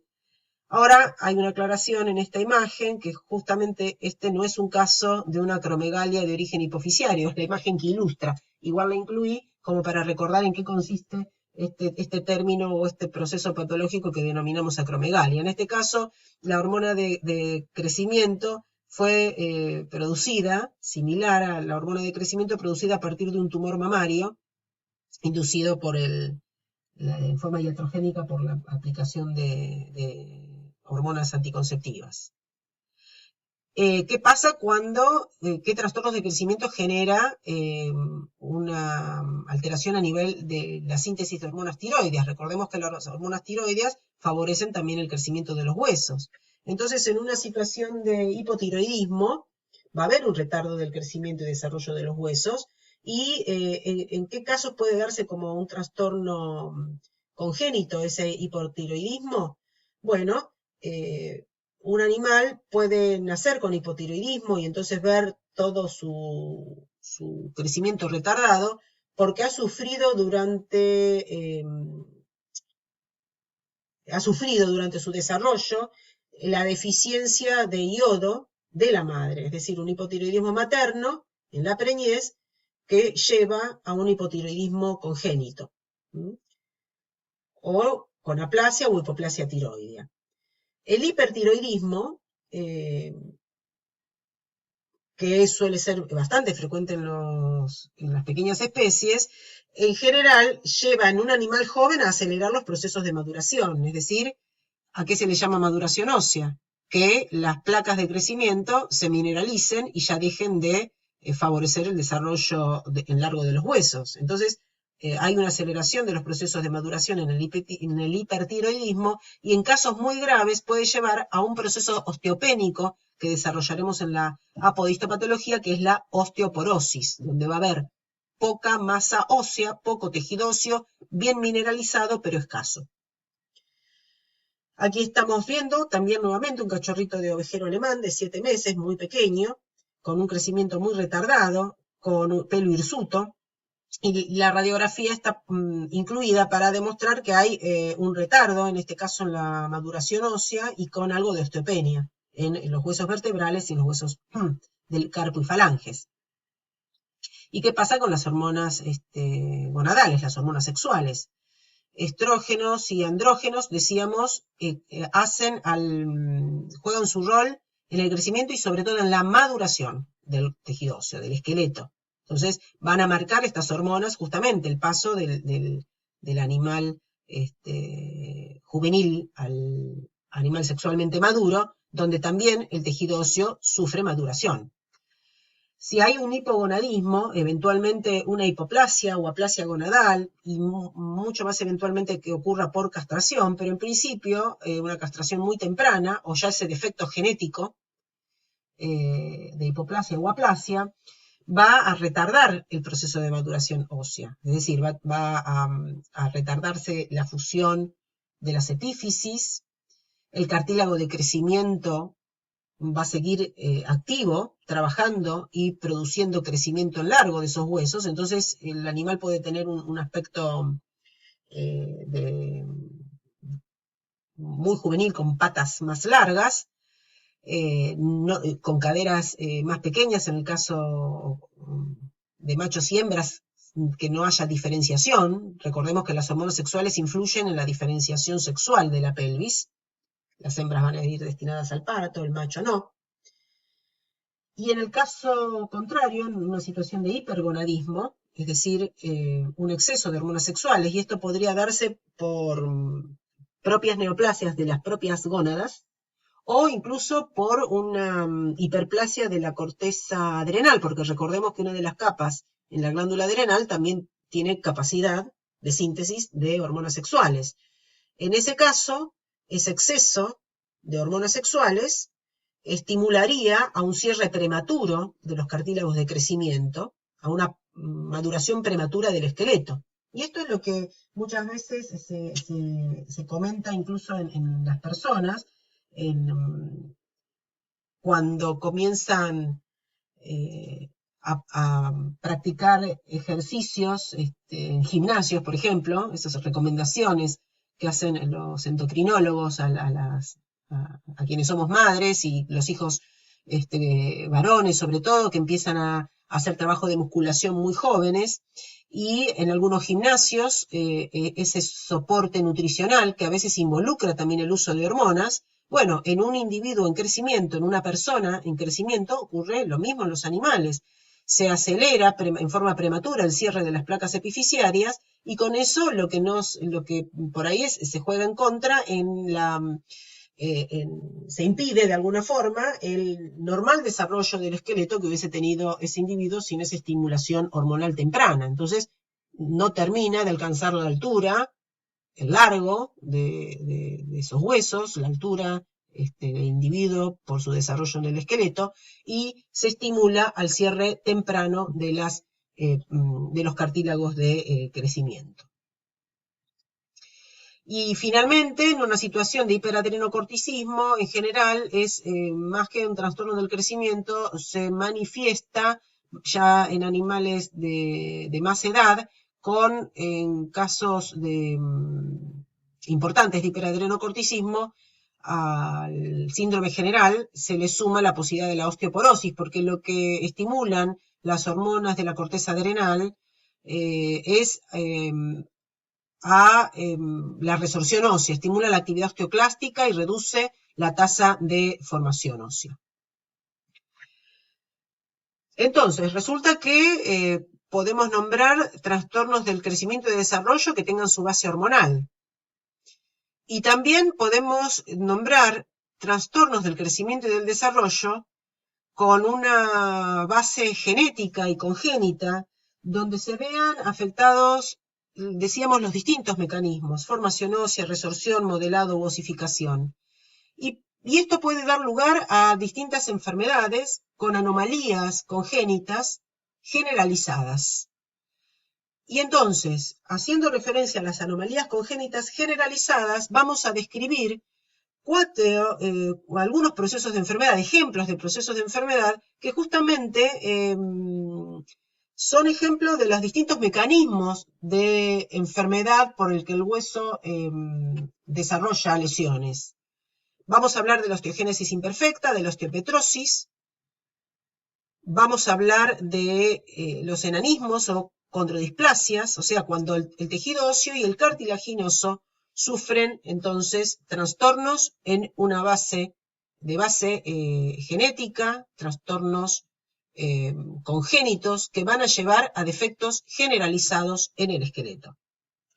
En el caso de la osteogénesis imperfecta, el nombre ya lo indica,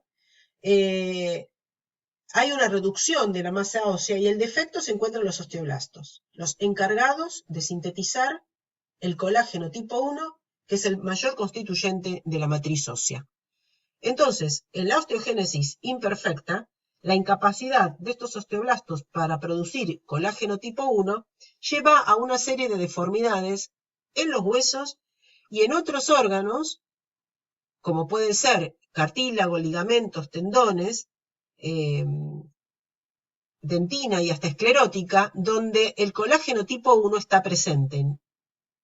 Hay afección de los osteoblastos en el hueso, pero también hay afección en otros órganos del cuerpo donde el colágeno tipo 1 es constituyente principal. En general, los animales que sufren osteogénesis imperfecta, no es que sea un desorden muy frecuente, pero dentro de estos desórdenes que estamos haciendo referencia, se puede describir, es mucho más frecuente también en todo lo que sea desórdenes del tejido conectivo, porque se engloba, en definitiva, en un tipo de desorden del tejido conectivo, es más frecuente en seres humanos que en animales. Pero en este caso, el problema de la osteogénesis imperfecta es que ese defecto a nivel óseo de los osteoblastos en sintetizar colágeno tipo 1 lleva una gran fragilidad ósea. Y suele verse en terneros y en corderos, y también podría llegar a verse en caninos y felinos, pero de determinadas razas, es decir, hay un componente genético que hace que en determinadas razas pueda llegar a verse este cuadro de osteogénesis imperfecta. Y las fotos son para recordar e ilustrar los defectos en el esqueleto. Cabeza en forma de cúpula, abombada, acortamiento de la mandíbula, huesos que pueden estar anormalmente engrosados. Este acortamiento de la mandíbula recibe el nombre de braquignatia inferior. Fíjense que está indicado en este caso un ejemplo en ovino, raza Romney, es una de las razas predispuestas o en las que puede llegar a observarse esta osteogénesis imperfecta cuando hablamos de ovinos. En los bovinos se ven afectadas las razas Holstein, Fresian, Charolais. También, dada el acortamiento y engrosamiento de los huesos y la laxitud articular, porque también, decíamos, se ven afectados los tejidos conectivos de articulaciones y ligamentos. También en ternero, displasia de la dentina. Hay una fractura del diente, porque también en la dentina está presente el colágeno. Y lo que a veces, puede ocurrir es una esclerótica azul en los terneros, y lo que a veces se observa es que siendo que son animales muy jóvenes, resulta que es identificable la presencia de callos óseos en costillas, aún en un animal recién nacido, lo cual significa que esa fragilidad ya estuvo presente durante la etapa de la preñez y el animal pudo haber sufrido, en estos casos de osteogénesis imperfecta, fracturas espontáneas aún dentro del útero materno y cura de esas fracturas con callos óseos. En los caninos y en los felinos de verse, también hay una predisposición por razas, el Dachshund, o el salchicha, Golden Retriever, el Beagle, el caniche. La osteogénesis imperfecta, entonces, encuadra dentro de las enfermedades en la que el defecto asienta en la capacidad de formación de tejido óseo. También dentro de los trastornos congénitos generalizados, podemos hacer referencia a procesos donde el problema radica en la resorción ósea. Y esta puede ser la osteopetrosis. Y aquí también el nombre del proceso de la enfermedad osteopetrosis también nos indica, el hueso como piedra, un incremento de la densidad ósea, y en este caso por falla de los osteoclastos. Hay una incapacidad de los osteoclastos de realizar en forma adecuada la resorción ósea. ¿Y esto en qué se traduce? Se traduce en huesos donde la esponjiosa primaria, es decir, la red trabecular inicial del tejido óseo, comienza a invadir todo el hueso hasta llevarlo a la pérdida del canal medular.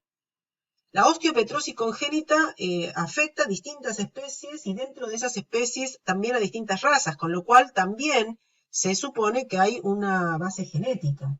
En los bovinos afecta más a los Aberdeen-Angus, a Hereford, a Simmental. En los caninos nuevamente, el salchicha. En los equinos, a los equinos de paso peruano. En esta otra imagen, entonces, vemos otro corte sagital de hueso largo, donde la osteopetrosis congénita se identifica por estos conos de tejido óseo trabecular primario, inicial o esponjosa primaria. En este caso llega prácticamente a ocupar toda la médula diaficiaria, desarrollando desde las placas de crecimiento y con pérdida de la cavidad medular. Aquí estamos haciendo referencia a osteopetrosis como enfermedad congénita, probablemente de base genética, que se manifiesta en forma de un proceso de lesión permanente. También existen ya cuadros de osteopetrosis adquiridas, algunas de ellas transitorias. Quizás sería más correcto hablar de esclerosis ósea, a consecuencia de infecciones virales ya en los animales nacidos. Por ejemplo, virus de la diarrea viral bovina, virus del distemper canino, virus de la leucemia felina, virus de la peste porcina clásica.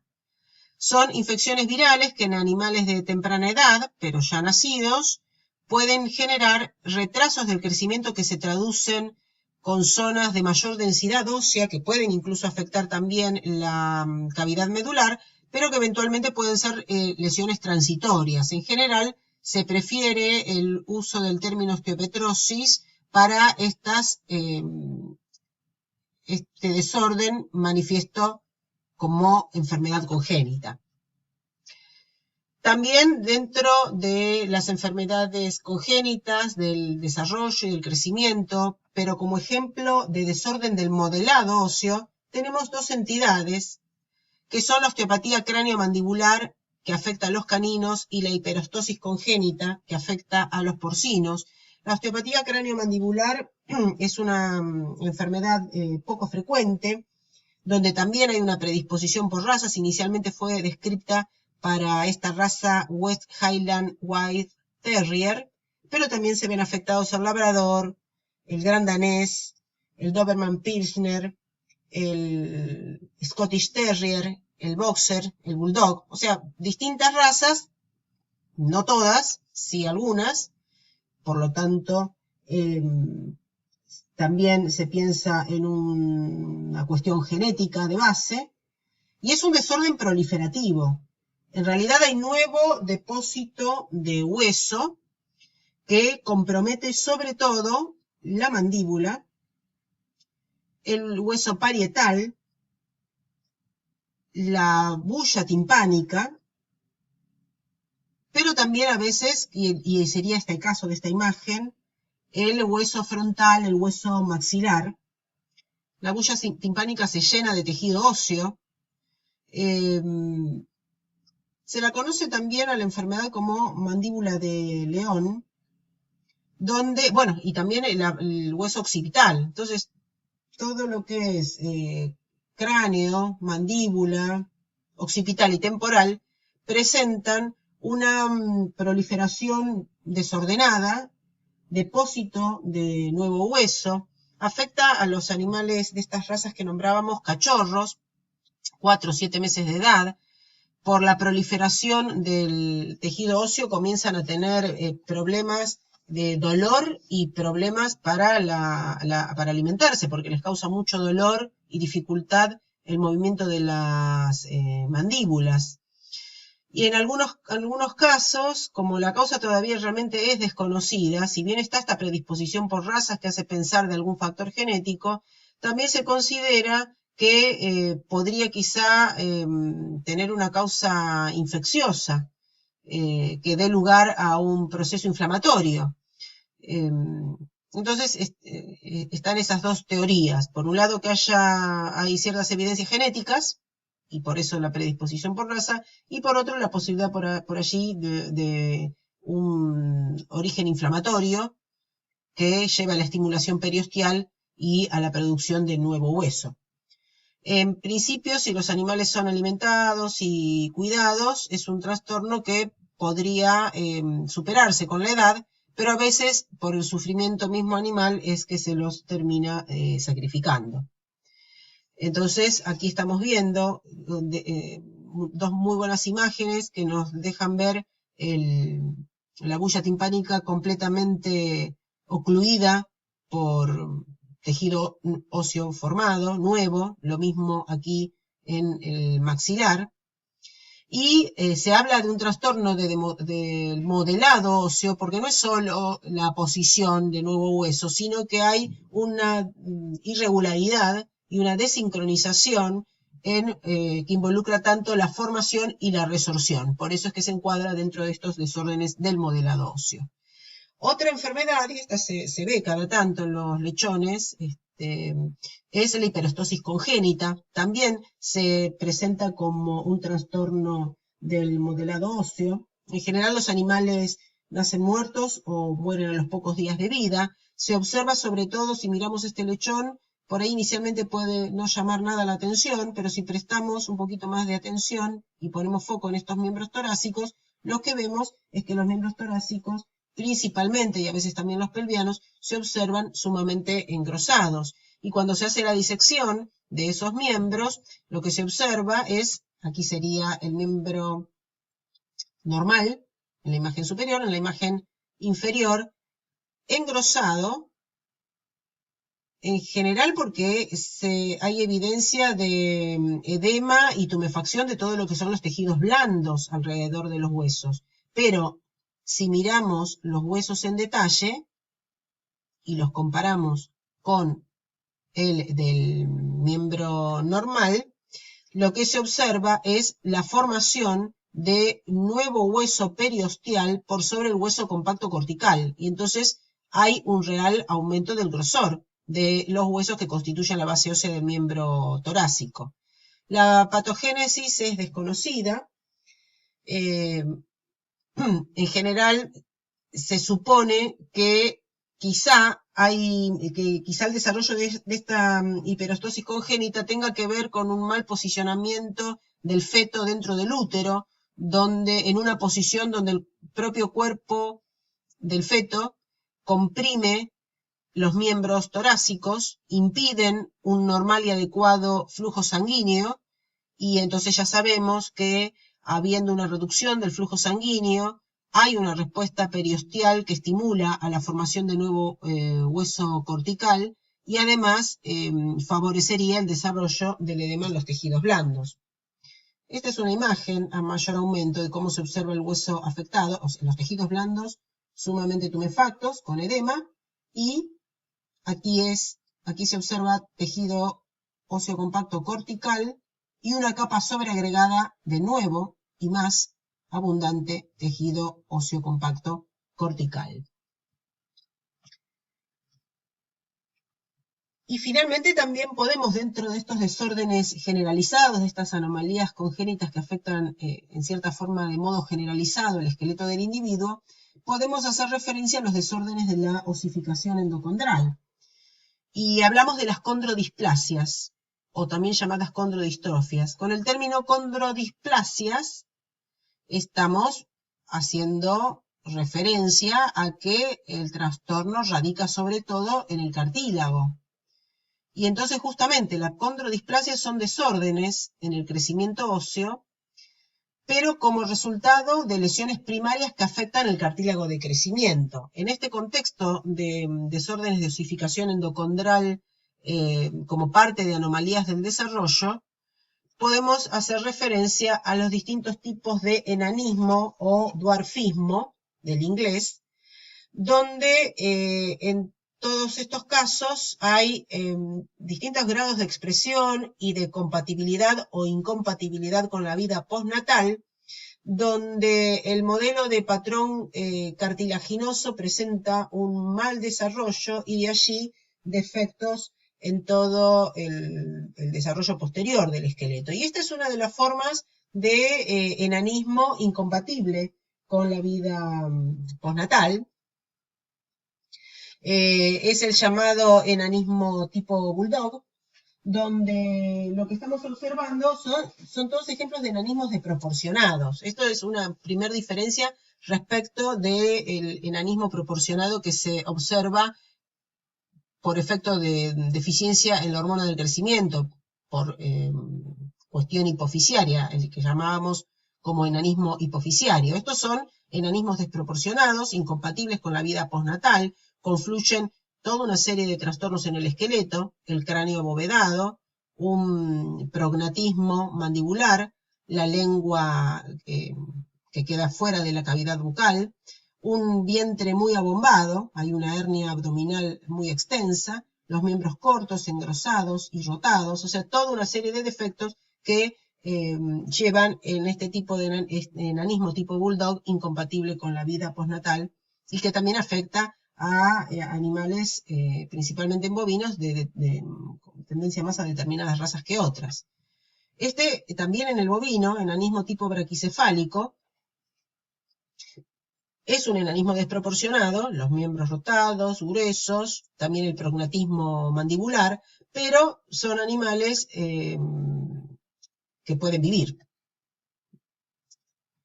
Y estas formas de enanismo también se observan en otras especies. Por ejemplo, en los caninos, esta condrodisplasia del malamute, estamos observando un animal con sus miembros cortos, engrosados y con mal dirección, pero sobre todo lo que llama la atención es el acortamiento y el grosor de los miembros, y en definitiva, en nuestra vida cotidiana, convivimos con varias razas condrodistróficas, enanas, desproporcionadas, y que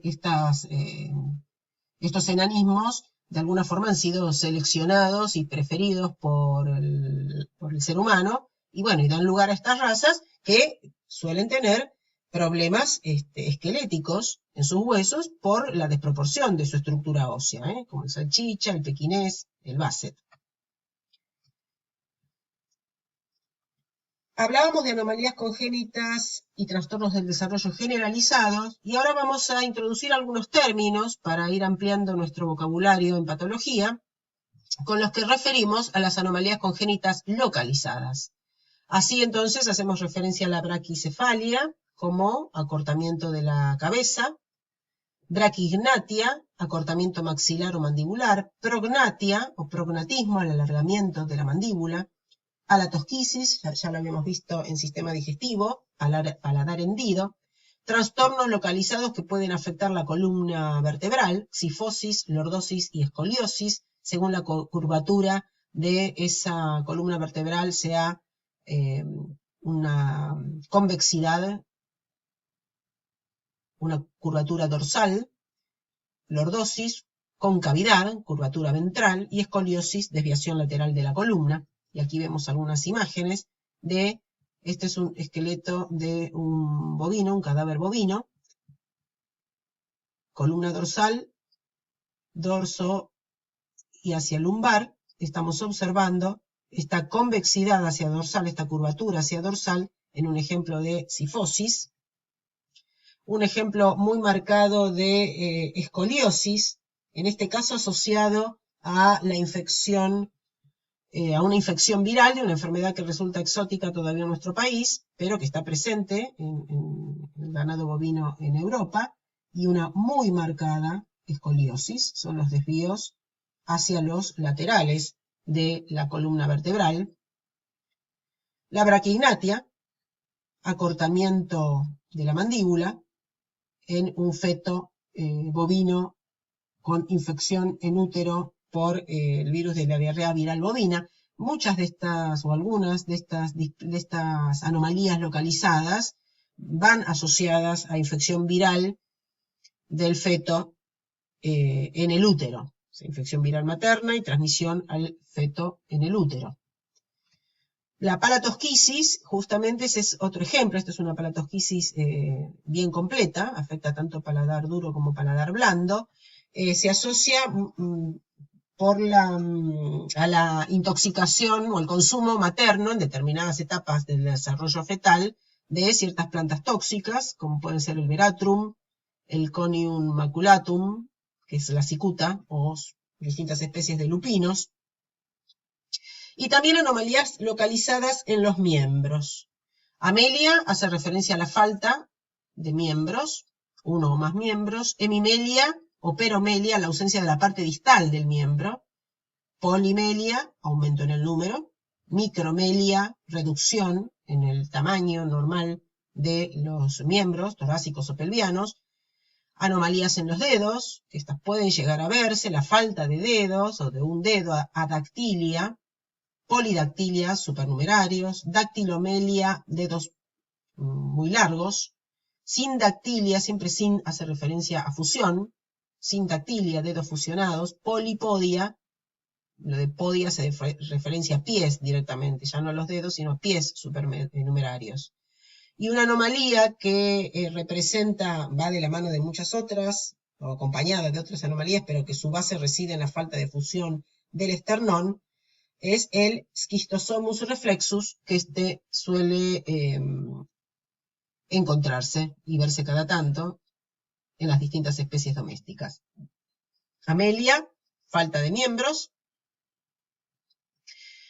Amelia anterior, o abraquia, porque faltan solo los miembros torácicos.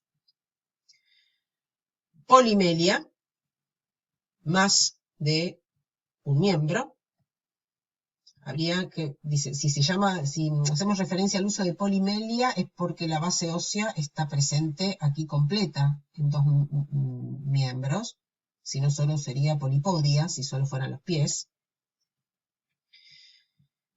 Polidactilia, dedos supernumerarios. Schistosomus reflexus. Esta anomalía suele estar asociada en algunas ocasiones a infecciones virales maternas. La anomalía consiste en la falta de fusión del esternón. Entonces, el esternón y las costillas sufren una reflexión hacia dorsal, acompañado de una amplia ventración de los órganos internos. Aquí además hay una ectopía cordis, falta de fusión de los huesos de la cadera, prognatismo, abombamiento de los huesos del cráneo. O sea, son todas anomalías incompatibles con la vida y si bien es una displasia localizada en cuanto que la lesión primaria compromete, o la anomalía primaria compromete el esternón, suele ir acompañada de otras anomalías. Este es otro ejemplo en un feto porcino abortado, donde la falta de fusión esternal y la reflexión hacia dorsal de las costillas es completa y hay una eventración generalizada de todos los órganos.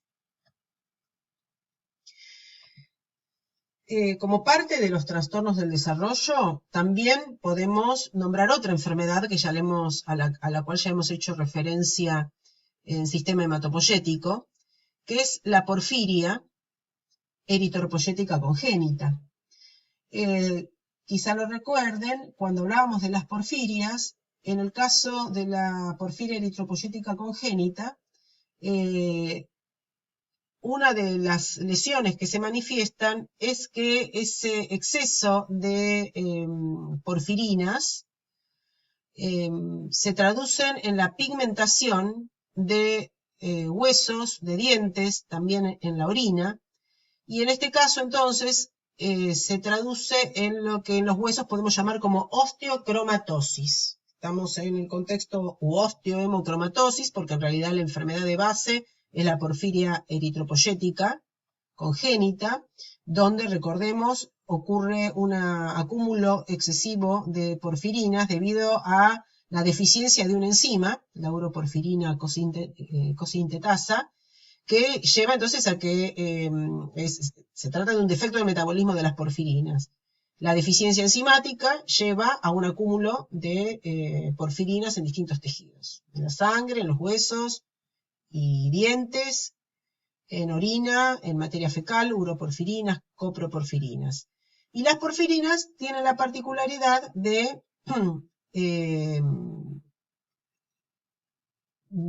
reaccionar frente a la luz ultravioleta, son compuestos fluorescentes.